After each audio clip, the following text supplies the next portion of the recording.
Hello दोस्तों, आज मैं आपको सुनाने जा रहा हूँ सास और बहू की कहानी। आरती नाम की एक लड़की अपने पति और सास के साथ अपने ससुराल में रहने लगी। कुछ ही दिनों के बाद आरती को आभास होने लगा कि उसके सास के साथ पटरी नहीं बैठ रही है। सास पुराने ख्यालों वाली थी और बहू नए विचारों वाली। आरती और उसके सास का आए दिन झगड़ा होने लगा। दिन बीते, महीने बीते, साल भी बीत गया। ना तो सास टीपा टिप्पणी करना छोड़ती और ना ही आरती जवाब देना। हालत बद से बदतर होने लगी। आरती को अब अपनी सास से पूरी तरह नफरत हो चुकी थी।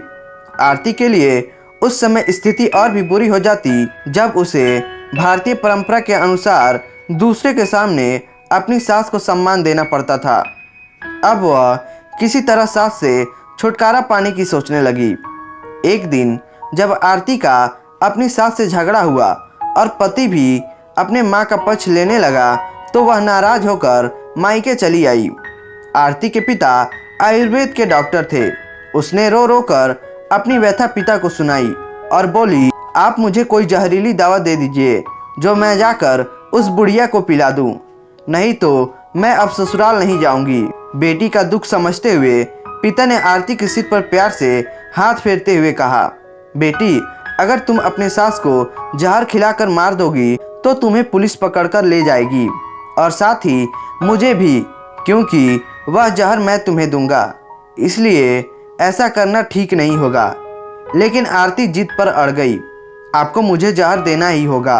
अब मैं किसी भी कीमत पर उसका मुंह देखना नहीं चाहती। कुछ सोचकर पिता बोले, ठीक है, जैसी तुम्हारी मर्जी, लेकिन मैं तुम्हें जेल जाते हुए भी नहीं देख सकता, इसलिए जैसे मैं कहूँ वैसे तुम्हें करना होगा।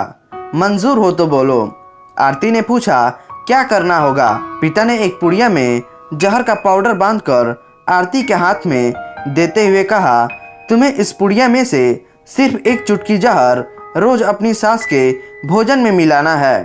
कम मात्रा में होने से वह एकदम से नहीं मरेगी, बल्कि धीरे धीरे आंतरिक रूप से कमज़ोर होकर 5 से 6 महीने में मर जाएगी। लोग समझेंगे कि वह स्वाभाविक मौत मर गई। पिता ने आगे कहा, लेकिन तुम्हें बेहद सावधान रहना होगा ताकि तुम्हारे पति को बिल्कुल भी शक ना होने पाए, वरना हम दोनों को जेल जाना पड़ेगा। इसके लिए तुम आज के बाद अपनी सास से बिल्कुल भी झगड़ा नहीं करोगी, बल्कि उसकी सेवा करोगी। यदि वह तुम पर कोई टीपा टिप्पणी करती है तो तुम चुपचाप सुन लोगी, बिल्कुल उसके विपरीत जवाब नहीं दोगी। बोलो, कर पाओगी यह सब? आरती ने सोचा, 6 महीने की तो बात है, फिर तो छुटकारा मिल ही जाएगा। उसने पिता की बात मान ली और जहर की पुड़िया लेकर ससुराल चली आई। ससुराल आते ही अगले ही दिन से आरती ने सास की भोजन में रोजाना एक चुटकी जहर मिलाना शुरू कर दिया। साथ ही उसके प्रति अपना बदलाव भी बदल लिया। वह सास के किसी भी ताने का जवाब नहीं देती, बल्कि क्रोध को पीकर मुस्कुराते हुए सुन लेती। रोज उसके पैर दबाती और उसकी हर बात का ख्याल रखती। सास से पूछ पूछ कर उसकी पसंद का खाना बनाती और उसकी हर आज्ञा का पालन करती।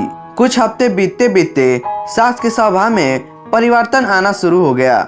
बहू की तरफ से अपने तानों को प्रति उत्तर न पाकर उसके ताने अब कम हो चले थे, बल्कि वह कभी कभी बहू की सेवा के बदले आशीष भी देने लगी थी। धीरे धीरे 4 महीने बीत गए।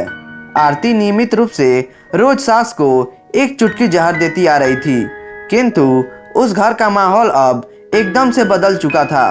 सास बहू का झगड़ा पुरानी बात हो चुकी थी। पहले जो सास आरती को गालियां देते नहीं थकती थी, अब वही आस पड़ोस वालों के आगे तारीफों के पुल बांधने लगी थी। बहू को साथ बिठाकर खाना खिलाती और सोने से पहले जब तक बहू से 4 प्यार भरी बातें न कर ले, उसे नींद ही नहीं आती थी। 6ठा महीना आते आते आरती को लगने लगा कि उसकी सास उसे बिल्कुल अपनी बेटी की तरह मानने लगी है। उसे भी अपनी सास में माँ की छवि नजर आने लगी थी। जब वह सोचती कि उसके दिए जहर से उसकी सास कुछ ही दिनों में मर जाएगी तो वह परेशान हो जाती थी। इसी परेशानी में वह अपने पिता के घर दोबारा जा पहुंची और बोली, पिताजी, मुझे उस जहर का असर खत्म करने की दवा दीजिए। क्योंकि अब मैं अपनी सास को मारना नहीं चाहती। वह बहुत अच्छी है और अब मैं उन्हें अपनी माँ की तरह चाहने लगी हूँ। पिता ठठाक कर हंस पड़े और बोले, जहर? कैसा जहर? मैंने तो तुम्हें जहर के नाम पर हाजमे की चूर्ण दिया था। हा हा हा। तो दोस्तों, आशा करते हैं ये कहानी आपको पसंद आई होगी। तो आप इसे लाइक करें और हमारे चैनल को सब्सक्राइब करें।